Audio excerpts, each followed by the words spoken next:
Olá, boa noite. Nós voltamos aqui mais uma vez para ficarmos juntinhos no nosso colóquio saviniano, conhecendo profissões.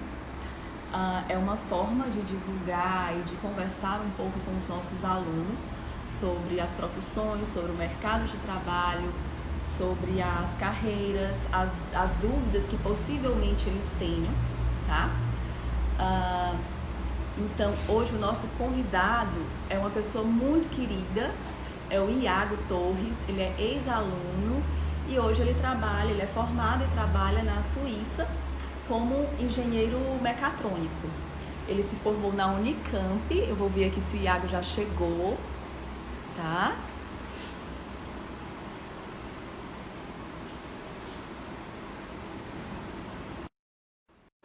Só mais um instante, vamos aguardar ele entrar.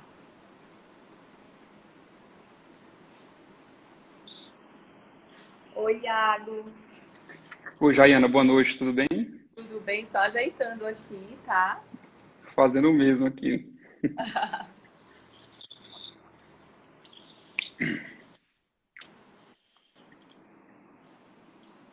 Tá conseguindo me escutar direitinho, Iago? Tá ótimo. Tranquilo? Perfeito, aqui do meu lado tá ótimo, tá? E Tá você, ótimo. tá tudo bem aí? Tá tudo em paz, tudo tranquilo e com muito prazer de te receber aqui no nosso Colóquio Sabiniano Conhecendo Profissões. Além de ex-aluno sabiniano, você tem uma mente brilhante e vai ser muito bom estar aqui hoje com você, com os nossos professores, colegas de trabalho, que foram seus professores também, tá? E eu vou ler um pouquinho o teu currículo enquanto as pessoas chegam, para que tenha um público maior. E enquanto isso, eles vão se aproximando e articulando perguntas. Gente, só para deixar claro, façam perguntas nessa caixinha que tem uma interrogação, que fica muito mais fácil da gente localizar as perguntas e esclarecer para o nosso público, tá bom? Então, Iago se formou em Engenharia de Controle e Automação, também conhecida como Engenharia Mecânica pela Unicamp, onde terminou como melhor aluno, obtendo o prêmio do Conselho de Engenharia e Agronomia. Durante a graduação, foi selecionado para o programa de dupla diplomação na França, onde cursou e obteve um outro diploma de uma das melhores escolas de engenharia daquele país. Depois de ter estagiado em uma empresa de aeronáutica na França e posteriormente no Brasil, onde conquistou o primeiro lugar em uma competição de projetos do estado de São Paulo.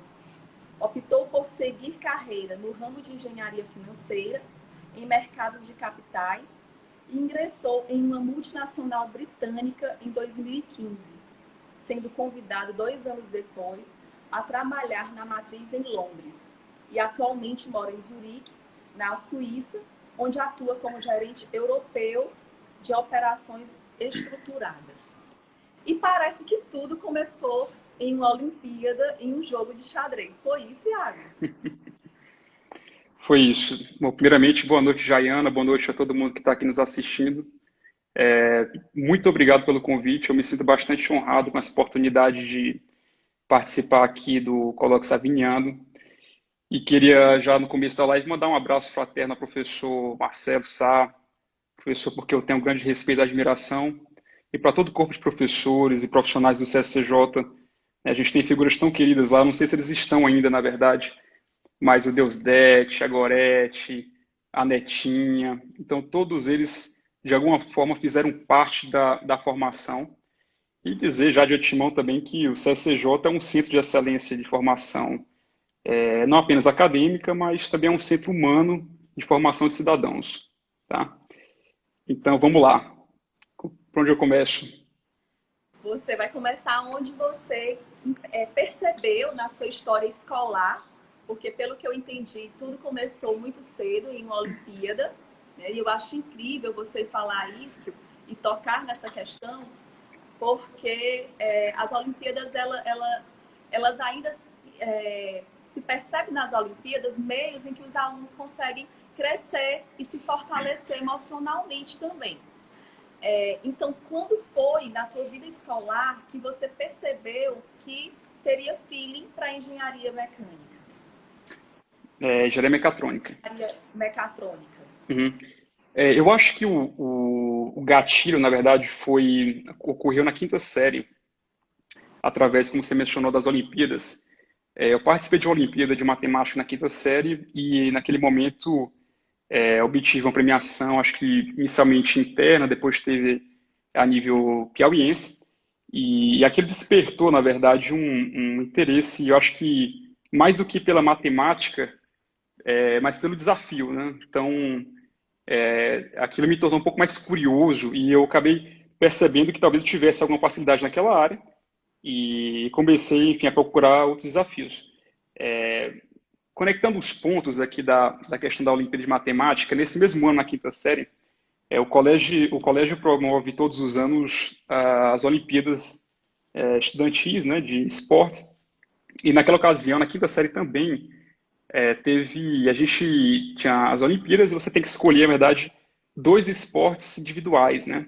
E na ocasião, eu tinha escolhido, acho, natação e o outro, eu queria ping-pong, alguma coisa, damas, e estava tudo preenchido, né? Eu falei, não, eu quero participar, né? Eu quero brincar, a gente tá ali muito novo, enfim, adolescente, criança, e queria participar. E aí o que estava faltando, sobrando naquela ocasião, era o xadrez, né? E eu não sabia jogar xadrez na ocasião, e por acaso eu encontrei lá nas estantes de livros do meu pai um livro perdido. Eu nem sei se ele usou aquilo em algum momento, mas eu peguei o livro e comecei a aprender, né? Enfim, a ler. Acabei aprendendo a jogar xadrez. E naquele mesmo ano eu participei da Olimpíada e fui campeão da Olimpíada de Xadrez, enfim, do campeonato de xadrez que tinha nas Olimpíadas, né? E então isso começou a despertar algumas vontades, algumas. Isso para mim permanece um hobby até hoje, inclusive. E já na oitava série, jogando xadrez, a gente no recreio eu me encontrava com os alunos do terceiro ano para jogar xadrez, né? Na oitava série. E aí, jogando xadrez, tinha uma pessoa lá, eu não sei nem se ele sabe disso, né? Acho que também ele não está aqui porque eu não tenho. Mas o Reinaldo, o professor Marcelo vai recordar, o Reinaldo era uma das pessoas que estava lá com a gente, participando dos jogos e tudo. E, e ele, naquele ano, que era o ano dele de vestibular, ele passou para engenharia mecatrônica na Unicamp, né? E na oitava série, você não sabe exatamente o que você quer fazer, né? Eu tive muitas vontades, eu queria ser astronauta inicialmente, aí passei por, enfim, cientista, entre outras coisas. Mas a ida do Reinaldo despertou também uma outra curiosidade, e eu acho que isso é importante, é uma mensagem importante, eu acho legal estar aqui para poder também contar um pouco da história, porque quando a gente vê uma pessoa percorrendo o caminho, parece que abre uma janela de oportunidades, né? Você percebe, bom, é possível, primeiramente, fazer um vestibular fora do Piauí, né? Ou seja, mecatrônica. O que é esse negócio de mecatrônica? Deixa eu entender aqui. E aí despertou aquela vontade, curiosidade, eu fui pesquisando.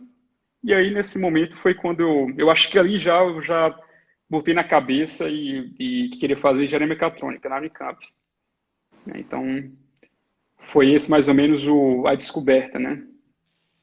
Algo que parecia tão distante, de repente vai se tornando próximo a partir das suas relações interpessoais da escola, né? Exatamente. Então, as Olimpíadas de Matemática, elas acho que iniciaram em mim um desejo pelo desafio, a competição, o aprendizado, enfim, nas vitórias, nas derrotas. E o xadrez, por curiosidade, me levou a conhecer o Reinaldo, né? Talvez eu não tivesse conhecido se não fosse essa coincidência, né? E então a gente, naquela ocasião, se conheceu, eu até reencontrei ele quando eu fui para a Unicamp. A gente jogou de novo uma partida de xadrez para tirar limpo, Então vocês mas se encontraram lá em São Paulo. perfeito. Ele era aluno, ele era meu veterano, né? Estava 3 anos antes de mim. Eu entrei em 2009 e ele entrou em 2006. Sim, sim. E a tua relação com o cálculo? O Ronaldo, de alguma forma, te inspirou nessa escolha, mas a tua relação com o cálculo, de onde veio essa inspiração? Uhum. Reinaldo, Não. o estudante. Isso, eu acho que uma das coisas que acontece para o estudante é muita criação do bloqueio mental quando ele percebe, ou o pai comenta, ou, por exemplo, enfim, o professor, ele acaba, na verdade, se bloqueando com algumas coisas que ele poderia, enfim, desenvolver. Então, muita gente na minha sala, na ocasião, enfim, até hoje na escola, acaba criando bloqueios por matemática, porque às vezes tem uma nota baixa, fala assim, não sei, né? Então eu não, enfim, não é para mim, isso não é o que eu faço, né? Eu acho que a Olimpíada, na verdade, ela primeiro permitiu, falou assim, não, peraí, isso aqui eu sei, e eu posso, enfim, eu posso estudar e aprender. Então, meu interesse por cálculo, acho que ele sempre existiu, na verdade. A Olimpíada desenvolveu, eu participava das Olimpíadas não só de matemática, mas de química, de física também. E aquilo, cada vez mais, o Marcelo foi muito bem sucedido, na verdade, em promover esses testes para as Olimpíadas, ajudar a gente a participar em outras categorias, mas também internamente organizar, porque aquilo motivava todos os alunos, né? Então, na minha cabeça, nunca teve bloqueio. Na verdade, eu penso que o ser humano tem uma capacidade ilimitada de aprendizado, né?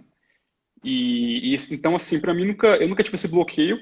Eu acho que tinha uma facilidade a mais ali, mas um interesse pela matéria, enfim, acho que isso tudo contribui. Mas eu acho que o fato de não ter bloqueado, e isso que eu queria dizer, que todo mundo tem a capacidade de aprender qualquer coisa. Então, não tem esse negócio, assim, para mim. Eu não caio, nunca caí, não caio nessa armadilha, tá? Sim. Então, E aí você decidiu fazer na Unicamp, você foi para a Unicamp, como foi teu percurso dentro da universidade? antes de ir para a Unicamp, até aproveitando a oportunidade também, porque eu acho que aqui a gente tem alguns alunos do terceiro ano, né? Então é o público-alvo, né? A questão do vestibular, ela, no meu tempo, eu não sei se ainda tem, Jaiana, existe o PSIL ainda? O Enem. Exato, o Enem, mas não tem mais aquele, não é mais parcial, não existe mais essa modalidade, né? Eles fazem todos os anos, né? Primeiro, segundo e terceiro ano, e vão vendo a nota que eles estão classificando. Tá. Então ele pode fazer antes. A gente tinha o PSIL, que era um vestibular seriado no meu tempo, onde a gente fazia uma prova que contava com tua nota final, né? No meu terceiro ano, eu queria fazer o vestibular da Unicamp, que era, na verdade, um vestibular só, e você faria toda a cobertura de matérias que você aprendeu durante o ensino médio, durante a vida inteira, né? E a primeira mensagem que eu queria também passar para o pessoal, quando a gente, normalmente, existe um conceito que a gente aprende na faculdade dentro o algoritmo, na verdade, de programação, que é assim, dividir para conquistar, né? Sim. Então, você pega um problema complexo, uma coisa que é grande, parece intransponível, tem muito assunto, muita coisa, e você vai dividindo aquilo, vai trazendo para pedaços pequenos, e a partir daquilo você vai construindo pequenas vitórias, né? Então, a Unicamp, naquela ocasião, exigia de mim um estudo completo de todas as matérias e precisa ter enfim, organização durante o ano para tentar cobrir as matérias, tá? Eu não sei se tem alguém interessado, até se tiver alguém interessado em fazer vestibular fora do Piauí, eu queria saber. Mas, Acho que alguém pode se manifestar ou entrar em contato depois, se alguém perfeito, estiver interessado. perfeito. Pode continuar. E então existe uma organização. Eu não vou dizer que eu era o aluno mais disciplinado, então já posso me solidarizar aí com quem está na mesma posição de fazer uma listinha de estudos, por exemplo. Eu vou estudar aqui de 4 a 5 eu estudo geografia, de 5 a 6 eu estudo história, de 6 a 7 eu estudo. Eu não tinha muito isso. A minha metodologia, ela, ela na verdade, metodologia, meu jeito de estudar sempre foi assim.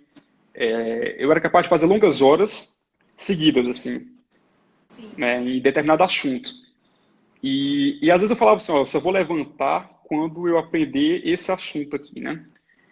Ah, e naquela ocasião, enfim, eu consegui planejar dentro do ano letivo, embora a gente tivesse PSIL, mas eu fazia o planejamento durante um ano, dividindo as matérias.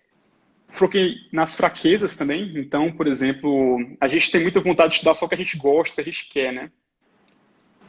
E aí eu acabei fazendo específico, por exemplo, naquela ocasião, de história, que é onde eu queria cobrir mais, tinha muito assunto para ver, né?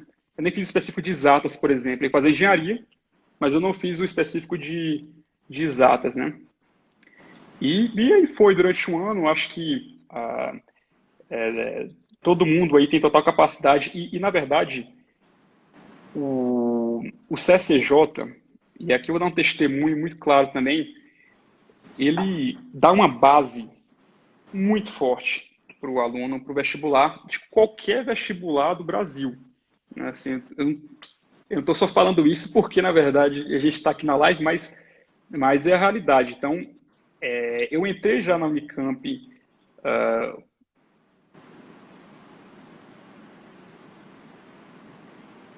Eu acho que eu perdi uma coisa. Tá me ouvindo?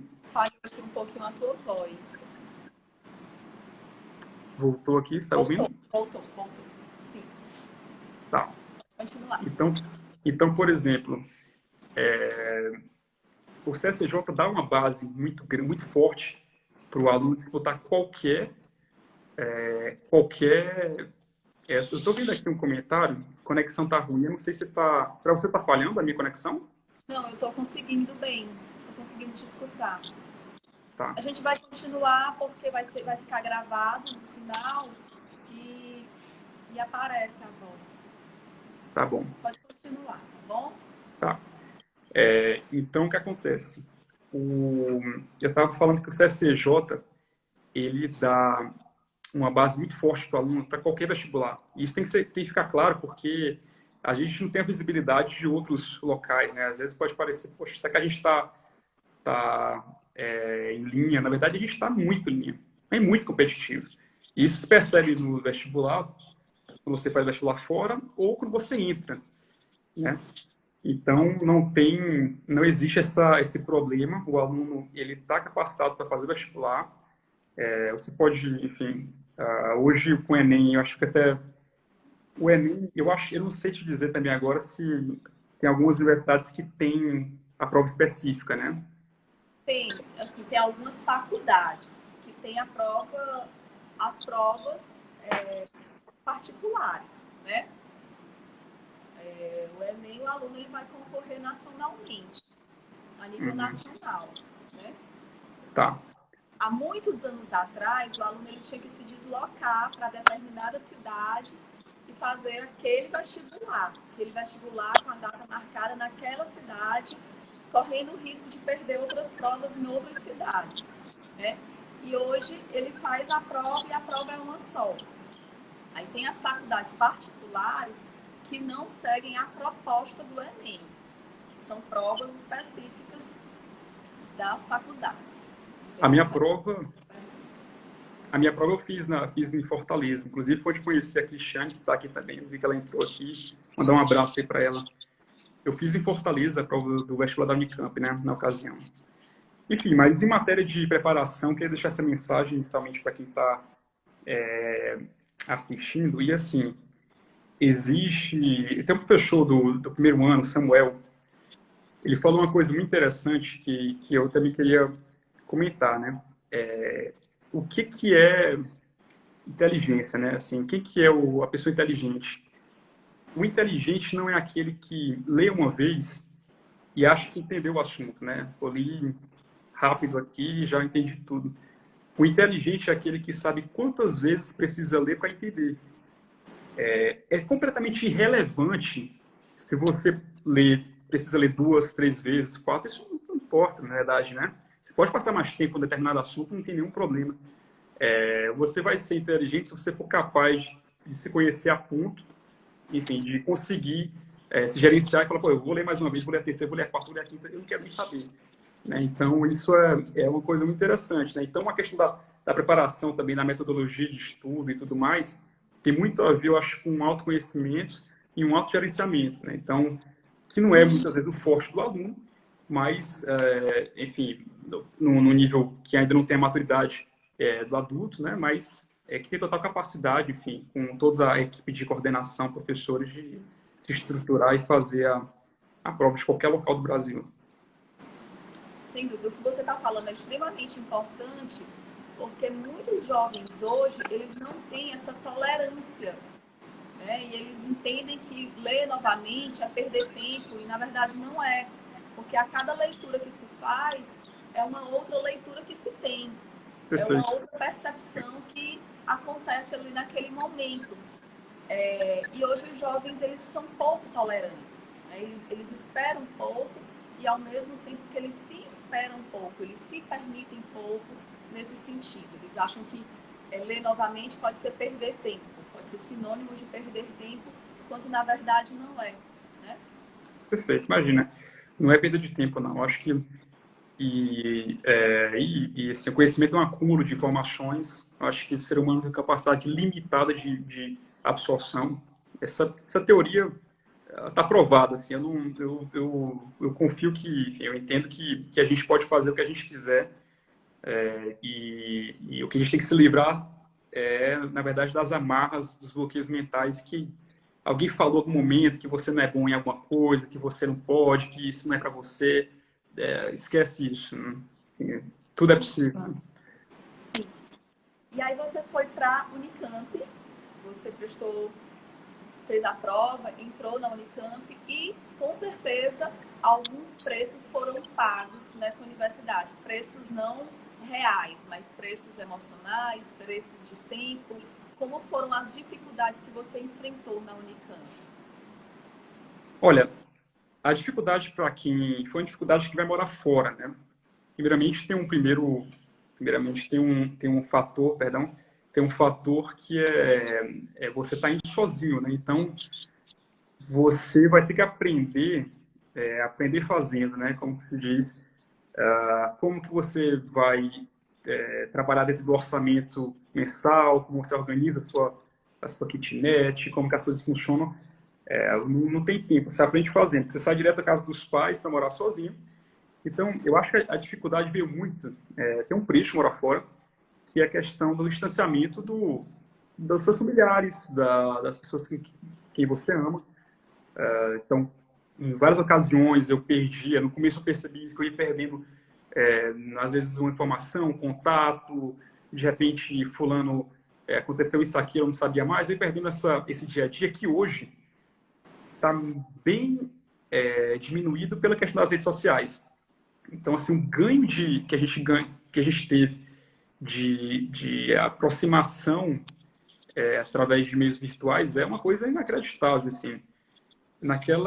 Eu estava até revendo outro dia, quando eu fiz um intercâmbio estudantil, que para eu falar com minha família, eu mandava um e-mail e eu esperava a pessoa responder depois de 2 dias, assim, era um negócio esquisito, muito esquisito, aí até inimaginável, né?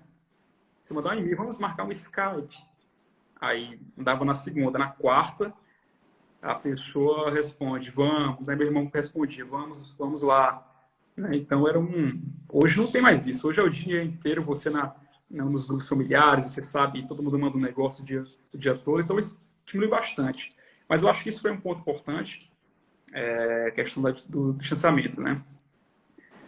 E a faculdade foi uma coisa maravilhosa. A Unicamp em específico, ela proporciona também uma vida estudantil muito intensa, então quase todos que estão ali são pessoas que vieram de algum outro estado do Brasil. Então você tem a pessoa de Rondônia, do Rio Grande do Sul, a gente do Piauí, então a mescla cultural ela é muito importante, né? Até então a gente conhece só os nossos pares, quem é parecido com a gente. Quando a gente está no meio de pessoas que vêm de ambientes diferentes, aquilo acho que tem um ganho de maturidade impressionante. E, não menos importante, enfim, a formação acadêmica dessa nisso. Sem dúvida, a Unicamp é um centro que estão tentando desmontar aí o governo está dando tanta importância, mas, na verdade, a Unicamp é um centro de formação e excelência impressionante. Então, a multidisciplinaridade que você tem, o acesso, você faz aula com os professores, são, às vezes, as pessoas, os autores dos livros, né? Então, você tem um livro de engenharia, cálculo médico, aí você vai fazer aula com o professor que escreveu aquele livro, né? Que é o livro utilizado no Brasil inteiro. Então, é muito legal. Essa experiência da Unicamp, que abriu várias portas que vão além da engenharia, enfim, da engenharia mecatrônica, né? E o que é a engenharia mecatrônica, Iago? Tenta articular um pouco como você define o curso para um aluno que ainda não conhece o curso, assim como você não conhecia quando estudava no Colégio das Irmãs. Como você definiria o curso para esse aluno que ainda está na sala de aula escolar? Legal. Eu quero primeiro fazer uma separação. Na verdade, vou tentar explicar rapidamente. A gente tem uma confusão que está fazendo vestibular agora em relação ao que é engenharia mecatrônica e a engenharia de controle e automação, né? Hoje, no Brasil, existe uma confusão em relação à nomenclatura e ela ainda está mal definida, mas o MEC, né, o Ministério da Educação, ele recomenda o uso só de um nome para esse curso, que é Engenharia de Controle e Automação. A rigor, a mecatrônica é uma parte do controle e automação. Então, a mecatrônica ela lida com sistemas eletromecânicos automatizados. O controle de automação ele proporciona ele um pouco mais, né? Vamos dizer assim, o curso ele é uma mescla, é uma combinação de conhecimentos da mecânica, da elétrica e da programação, né? Mas o que faz o engenheiro mecatrônico, né? Então vamos lá. Eu até, por curiosidade, eu fui ver o que estava sendo colocado no Google, enfim, em relação às diferenças, e eu não concordo com o que é dito, então eu até queria ter a oportunidade de explicar de fato, né? Muita gente coloca que engenharia de automação é focado em elétrica e o mecatrônica em mecânica. Não é isso, enfim, as faculdades elas adotam nomes, eles são intercambiáveis, mas depende muito da grade curricular, então não tem uma regra em relação a isso. Existe controle de automação na Federal de Santa Catarina, tem na Unicamp, na USP existe mecatrônica, mas existe também elétrica, com ênfase em controle de automação. Então, existem algumas variações. Mais importante é olhar a grade curricular. Mas o que faz o engenheiro de controle de automação, né? O que você aprende dentro da faculdade é o seguinte. Depois de você estudar mecânica, elétrica, programação, o que você entende, na verdade, você tem uma visão ampla em relação ao que é um sistema. E um sistema, depois de um certo momento, não tem importância se o sistema é um sistema mecânico. Vamos pensar aquilo junto com o instante num diagrama massa-mola, né? Que você vê em física mecânica. O sistema pode ser mecânico, pode ser elétrico, um circuito elétrico, pode ser pneumático, pode ser hidráulico, pode ser qualquer coisa. O que a gente tem de percepção com o curso é o seguinte: esses sistemas, eles são, na verdade, intercambiáveis. Na verdade, eles são equivalentes. Então, o que significa isso?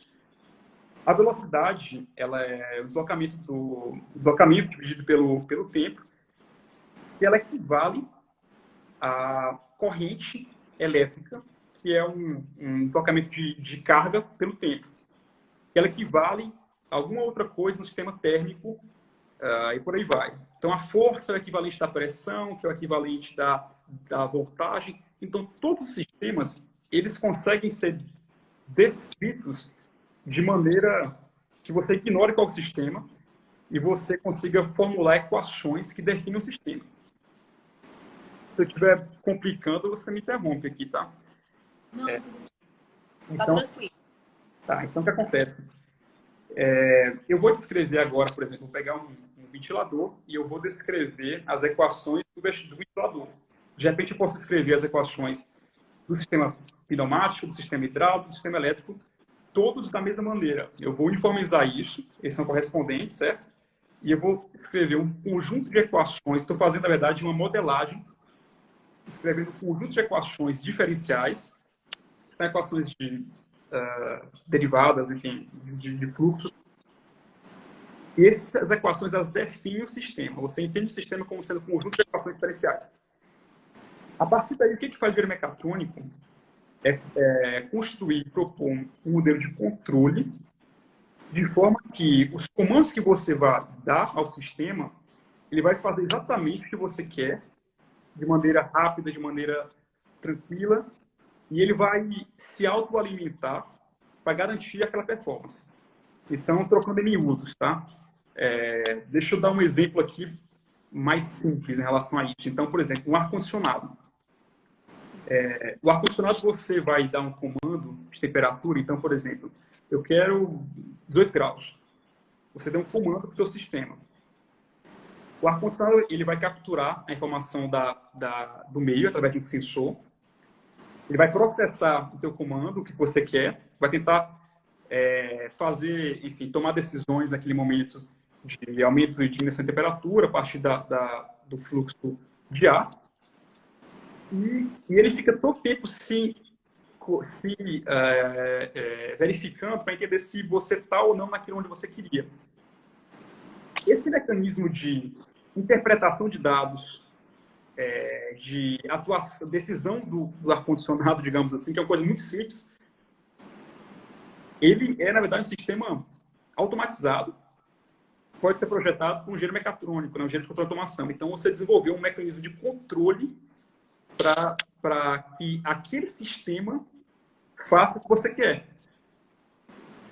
Então, assim, é isso que está por trás, na verdade.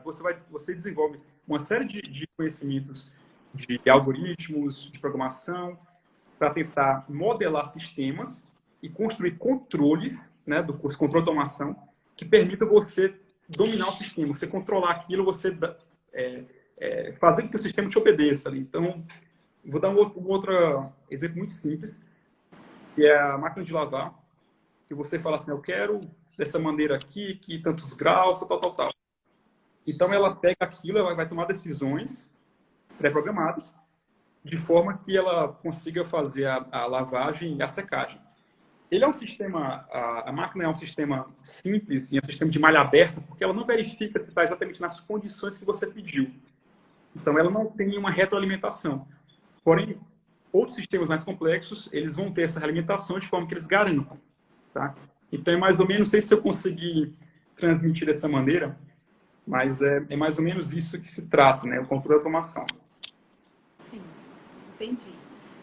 Biagi, e assim, eu vi que no teu currículo, tu fez uma experiência na França. Foi um curso sanduíche, como foi essa transição para a França? Tá.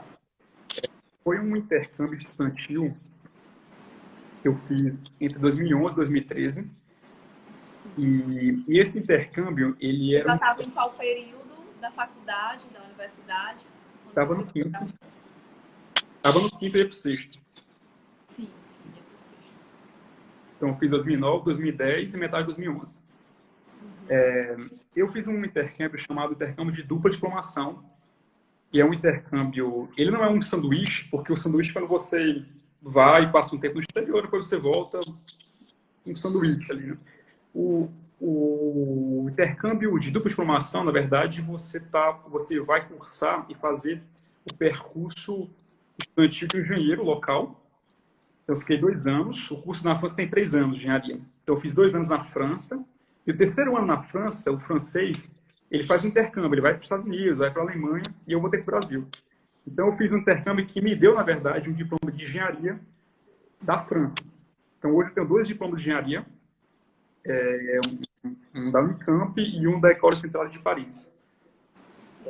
Então, essa foi a minha experiência lá. Então, foi um processo de seleção que houve naquela época, em 2011, eu fiz em 2010 o processo de seleção. Então, ela não era tão comum, na verdade, o intercâmbio, como em algum momento passou a ser com o Ciências Sem Fronteiras. Infelizmente, a gente não tem mais essa facilidade, né?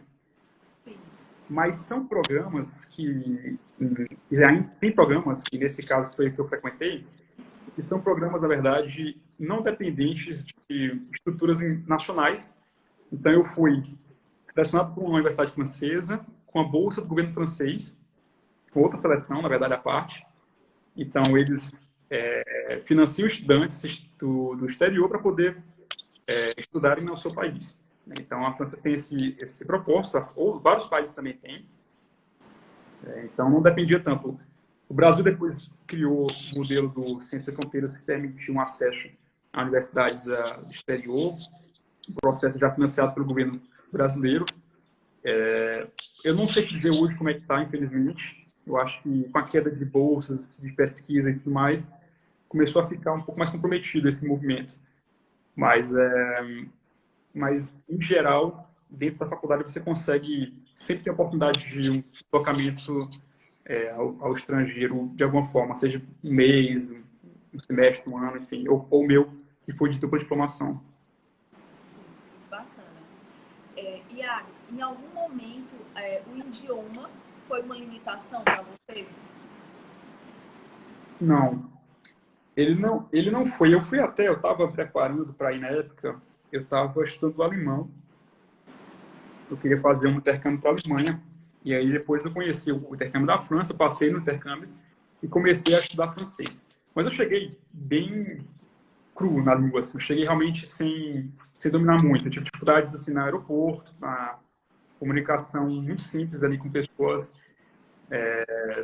logo no começo. Ela não é um limitador, você aprende fazendo, então estando lá você vai aprender, você vai interagir, você vai absorver, a gente consegue absorver.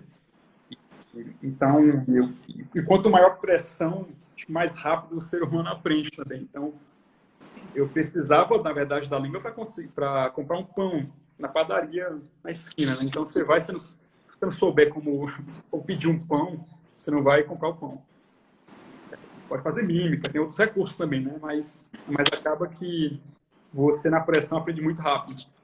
Depois, na faculdade, existe uma base muito forte de matemática, então a parte inicial de formação existe. A França é muito forte em matemática, né? Na verdade, tem até um ditado que fala: a cada 10 matemáticos, 11 são franceses, né? Porque existe uma tradição e eles valorizam bastante. Na engenharia, o primeiro ano assim, é recheado de coisas que eu não tinha visto na Unicamp, né? De análise real, enfim, outras matérias um pouco mais abstratas e profundas, né? No começo, na linguagem mais técnica, você sofre um pouquinho, mas nada que a internet não te ajude a avançar rápido.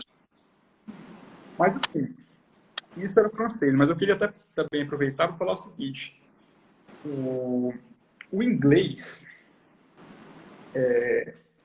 ele é obrigatório, tá? O inglês ele não é para ser mais um luxo, ainda mais no mundo globalizado que a gente tem hoje. Você pode não querer ir para fora do Brasil, não tem nenhum problema, mas você vai ser exposto a artigos em inglês, vão ter aulas e cursos na internet, você vai ter que interagir com um profissional de outro local. Então, assim, o inglês não é mais assim, não é mais um plus, né? Ele deixou de ser um plus porque você tem que saber. Então, estude inglês. A faculdade, o colégio dá essa facilidade, quem puder fazer um curso particular, melhor ainda, mas estude inglês. Eu acho que é importante para você crescer dentro da graduação e como profissional também. Ele vai te dar outras possibilidades, tá? Mas foi isso, assim, o intercâmbio foi isso. Eu também encontrei as dificuldades normais do percurso, você vai para um país, para um outro país, então já é um pouquinho mais diferente daqui para São Paulo.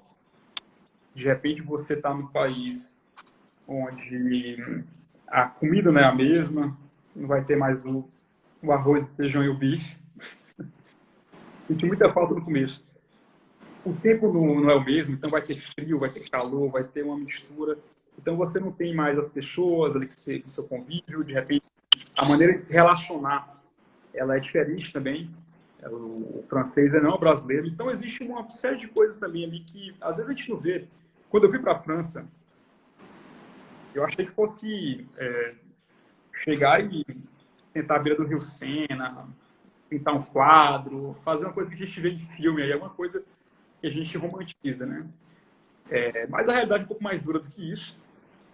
Mas, enfim, não é nada que também e a gente não se adapte. O ser humano tem essa capacidade também de adaptação. Quanto mais você é exposto em situações diferentes, né, mais fácil torna o processo de adaptação, né? E no teu percurso enquanto universitário, você foi para a França, você voltou para a Unicamp, como foi tua experiência enquanto monitor? Você chegou a ser monitor? A monitoria era uma monitoria remunerada? Como aconteceu esse processo? Eu dei monitoria na Unicamp, eu dei 3 monitorias em 3 matérias. Existe uma seleção interna que você faz também a partir do teu coeficiente de rendimento, e você é selecionado para dar monitoria.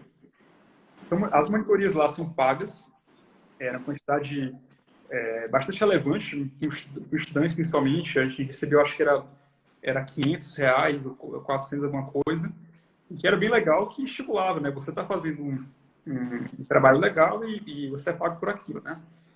Hoje, aquilo era pago pela FAPESP, mas tem outros recursos também, né?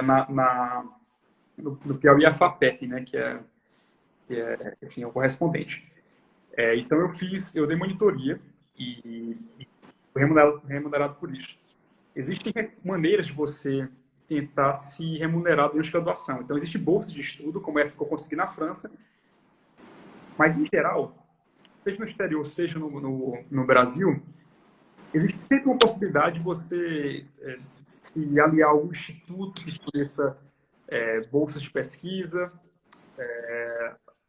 a própria iniciação científica, ela, em geral, fornece. Eu realmente não sei como é que está hoje, porque realmente houve uma diminuição do orçamento, né, destinado principalmente às universidades federais, mas, em geral, os institutos locais estaduais, eles ajudam com a bolsa, a faculdade ela também tem essa facilidade de ajudar. Se você for para fora do Brasil, existem institutos internacionais, franco-brasileiros, prefeituras locais, elas podem fornecer, a própria faculdade, enfim. Tem empresa também que faz isso, tem empresa que financia a ida do aluno para o exterior. Então, eu tenho amigos que foram financiados, por exemplo, pela Peugeot, o compromisso de voltar e poder, eventualmente, passar um tempo dentro da indústria, né? E é isso, assim, foi muito legal essa experiência, porque ela me deu uma visão também maior em relação às possibilidades de atuação que o curso poderia fornecer. O engenheiro mecatrônico, ele tem algumas áreas que são as mais famosas, assim, digamos. A gente pensa muito, até voltando um pouco nesse tópico, porque eu quero desmistificar uma coisa. A gente pensa muito também na questão da mecatrônica com um robô humanoide, né? Tem essa associação robótica. De fato, o robô ele é um sistema eletromecânico automatizado. Ou ele é pré-automatizado com comandos pré-determinados, ou ele pode também ter um mecanismo de aprendizado contínuo. Mas a mera formação humanoide de um robô, ela é puramente uma coisa, ela não é importante, na verdade, hoje, muito do robô humanoide que a gente vê na televisão, que são vendidos pelas algumas empresas japonesas, eles são mais para você, como lazer, enfim, para você se divertir.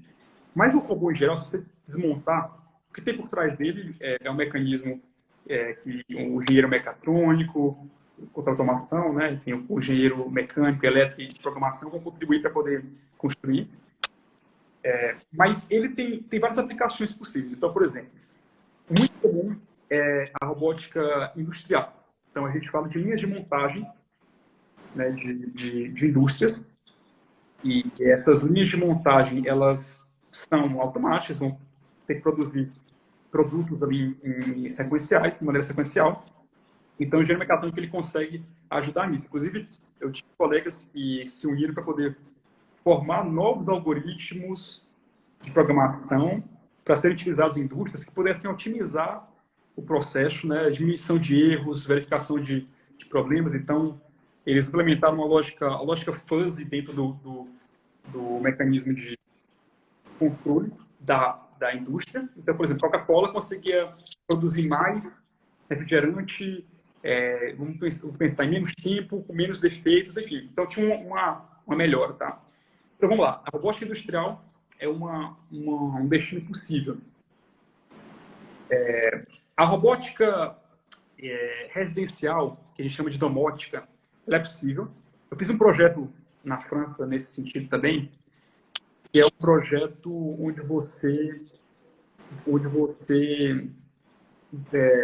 nosso projeto a gente dava comandos pelo celular e aí a casa ela poderia acender uma luz, enfim, fazer alguma coisa diferente. Então, a robótica residencial, domótica, ela é um campo de atuação. Ela estava em ascensão na minha época. Eu não sei se hoje talvez eu acho que não está tanto, mas tem uma pessoa que me perguntou até no privado também em relação a isso, que está em ascensão, na expansão. A robótica industrial, ela é muito a residencial, ela é muito legal. Ela tem a ver com automação de residências. Então, você transformar uma casa, automatizar a casa. Então, uma casa inteligente. Então, ela vai ligar, desligar, vai economizar aqui e acolá, enfim, ela vai descer a janela, enfim, ela vai regar a planta, vai fazer várias coisas que vão se substituir. Né? Existe um processo também interessante que eu sempre me chamou a atenção, que é a questão da robótica médica. Então, você conseguir ajudar na confecção de produtos para ajudar cirurgiões a fazerem cirurgias de de alto risco, né? Ou então de alta acessibilidade. Então, tem cirurgias microinvasivas, né? Eu não sei o nome técnico do ponto de vista da medicina, mas você pode, por exemplo, operar um coração através de um robô, enfim, um dispositivo. Em vez de você abrir todo o teu corpo aqui, você pegar e mexer e tudo mais, deixar aquele negócio. Hoje, as tecnologias permitem que você consiga abrir um cantinho do peito e, através de um dispositivo muito fino, entrar lá, ele vai com uma filmagem e você vai acompanhando aqui, o médico vai acompanhando e vai mexendo aqui de forma a fazer a cirurgia de uma maneira minimamente invasiva. Né? Então, essa é uma contribuição também que é a parte médica. Existe a parte de energias sustentáveis, né, renováveis. Eu também fiz um projeto nisso na França, que era um painel solar híbrido, que era uma combinação do painel térmico com o painel fotovoltaico, onde a gente tinha uma... Falhou aqui. Não, estou escutando bem. Eu estou olhando as perguntas que estão chegando. Pode continuar. Tá. Então, é um painel solar híbrido, onde você tinha uma melhora de rendimento do painel solar através de combinação de duas tecnologias diferentes. Também tem, por exemplo, a questão da robótica para defesa, né? Então, você fazer projetar um robô para ir em locais inóspitos, né? Onde você não consegue, o ser humano não vai. O Brasil não tem tanto essa linha, mas ela é muito desenvolvida em outros locais. Então, estão falando que está falhando aqui. Eu estou te escutando bem, tá? Tá. Perfeitamente. E aqui no Brasil, qual seria a área que está em expansão no momento? Uhum.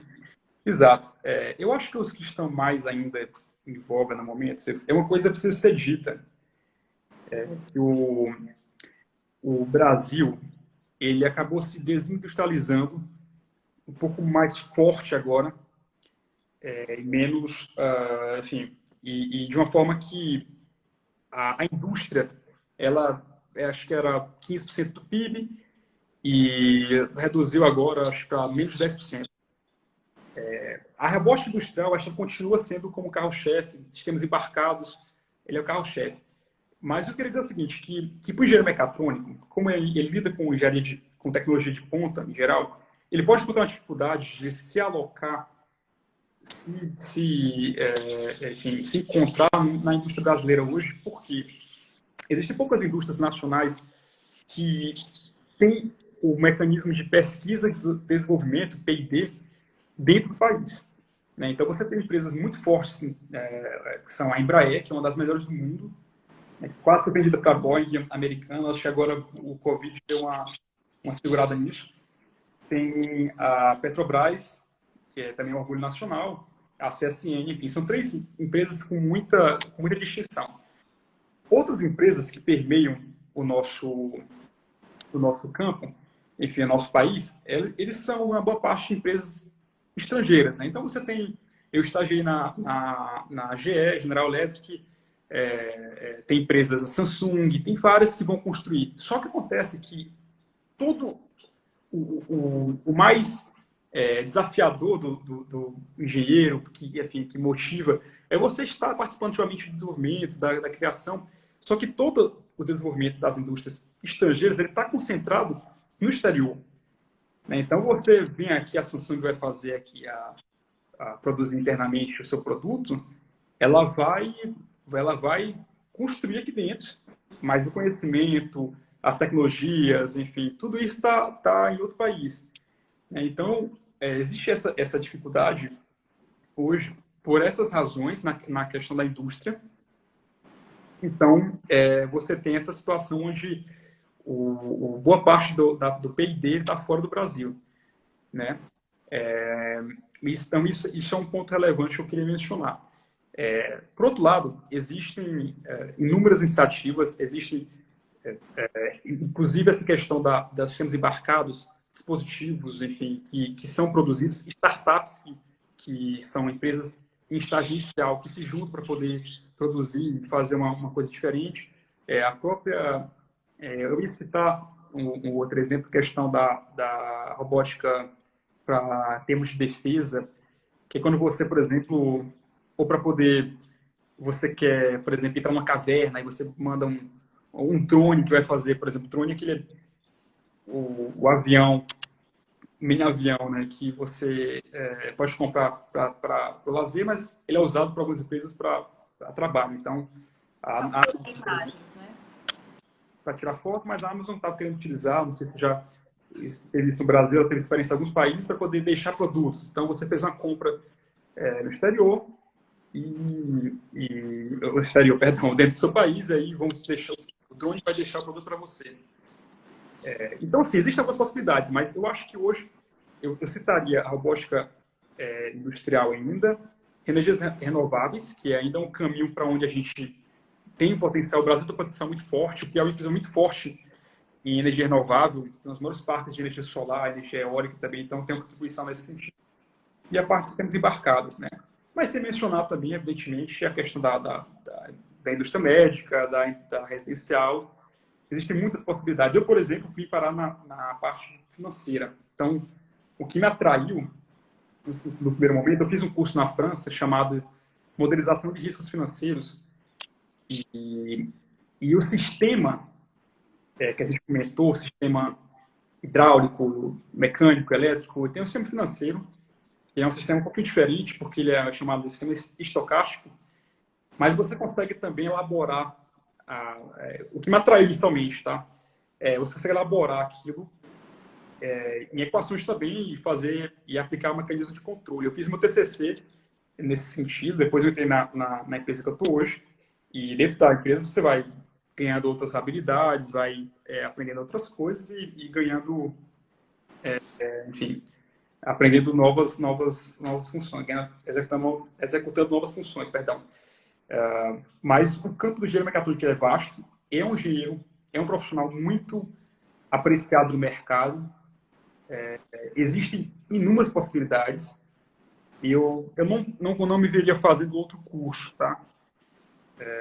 Eu acabei optando por uma área que não é tão explorada hoje, que foi o que me atraiu, mas existem muitas possibilidades e eu não teria feito outro curso de maneira alguma. Assim, eu acho que o ganho de conhecimento, a visão dos negócios que ela te dá em relação a sistemas é um conhecimento que eu adquiri que eu valorizo bastante. E hoje você disse que trabalha em uma empresa britânica, não é isso? Perfeito. É uma empresa inglesa, empresa muito antiga, que tem 240 anos já. Comecei no Brasil e E do Brasil, eu fui convidado a vir para a Matriz, em Londres, onde eu fiquei mais ou menos 1 ano e meio, por aí, trabalhando num projeto aqui em Londres. E depois o Londres passou por várias, enfim, Brexit, todas aquelas saídas da Inglaterra do da União Europeia e tudo aquilo. Então, com todas as dificuldades, eu acabei voltando para o Brasil naquele momento.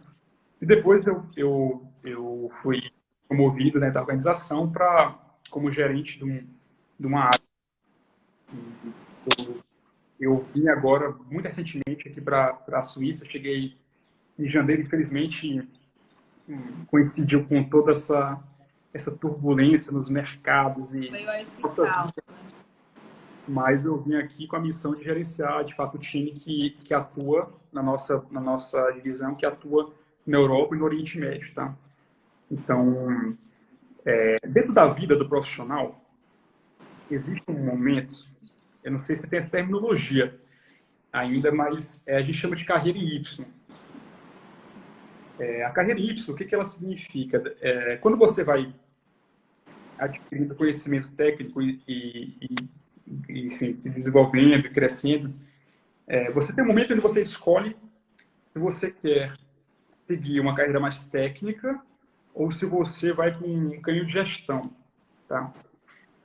Então, quando eu estava em Londres, eu me encontrei um pouco nessa dúvida, e eu tinha uma ideia que eu estava, junto com os amigos, a gente sempre pensava, vamos montar um negócio. Teve um tempo que esse negócio de montar startup estava muito na moda. Eu ia dizer assim que ter a sua empresa hoje equivale a ter a sua banda de rock nos anos 80, né? Todo mundo quer ter a sua, né? E a gente... O que acontece foi que eu elaborei essa ideia e mandei para o professor da Universidade de Oxford, na Inglaterra, para analisar e ver se faria sentido. Porque eu queria, na verdade, alguém que me guiasse, do ponto de vista técnico, como que eu poderia encaminhar aquela ideia, né? Ele gostou da ideia, ele aceitou, inclusive, até orientar. Ele era um professor ligado ao Yahoo. Mas ali eu já não me via mais no ambiente acadêmico do ponto de vista de pesquisa, né? Embora exista uma diferença ainda muito grande entre a pesquisa que eles fazem, enfim, na Europa e no Brasil. No Brasil, infelizmente, ainda a pesquisa ela é muito distante da indústria.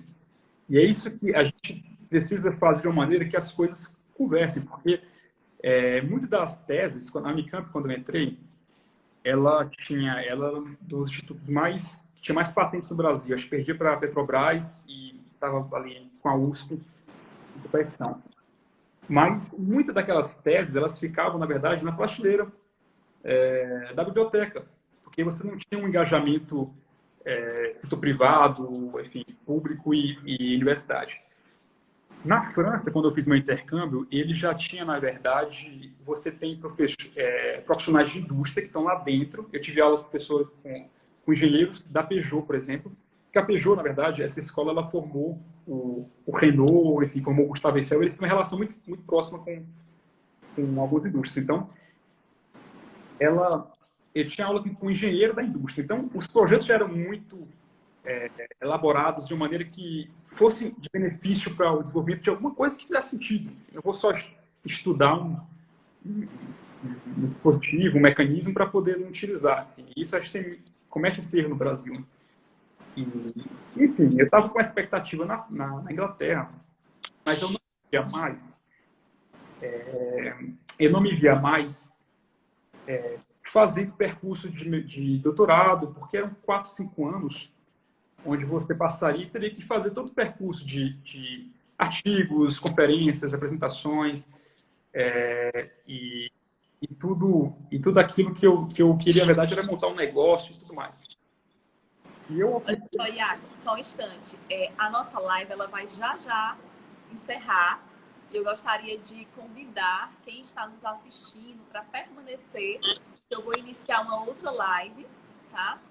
Então, todos vocês fiquem aí e na hora que eu iniciar a outra live, vocês entram novamente no Instagram do colégio para continuar nos nos acompanhando e acompanhando as demais informações que Iago está nos apresentando. Só um instante.